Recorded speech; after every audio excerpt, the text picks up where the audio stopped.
ఏమండోయ్, ఈ గుడి దగ్గర చిల్లర కాయిన్ నిలబెట్టగలిగితే మన కోరికలు పూర్తిగా తీరతాయని, అంతేకాకుండా మన చిత్తానికి అదేనండి మన మనసుకి దృఢ సంకల్పం ఏర్పడుతుందని మీలో ఎవరికైనా తెలుసా? ఆ గుడి ఎక్కడ అనుకుంటున్నారా? ఆవిడేనండి అమ్మల గన్నయమ్మ ముగ్గురమ్మల మూలపుటమ్మ, చాలా పెద్దమ్మ.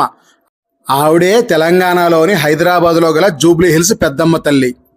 ఈ పెద్దమ్మ తల్లి కోరిన కోరికలు తీర్చే కల్పవల్లి. ఈ అమ్మవారి గుడి దగ్గర దర్శనం చేసుకున్న తర్వాత మనకి ఏదైనా కోరిక ఉంటే కాయిన్ నిలబెడితే ఆ కోరిక నెరవేరుతుంది. అంతేకాకుండా మన కోరిక నెరవేరిన తర్వాత అయినా వచ్చి కాయిన్ నిలబెట్టాలండోయ్. అంతటి శక్తిగల మహిమగల అమ్మవారు ఈ జూబ్లీ హిల్స్ పెద్దమ్మ తల్లి. నిజంగా అమ్మవారి మొదటి గడప దాడుతుండగానే మనసు జల్లుమందంటే మీరు నమ్మండి, అమ్మవారి మహత్యం ఎంత గొప్పదో. చాన్నాళ్ళకి మాకు ఈ కోరిక తీరింది కాబట్టి హైదరాబాద్ వెళ్ళే మీ ఫ్రెండ్కి ఈ రీల్ని షేర్ చేసి తెలియపరచండి.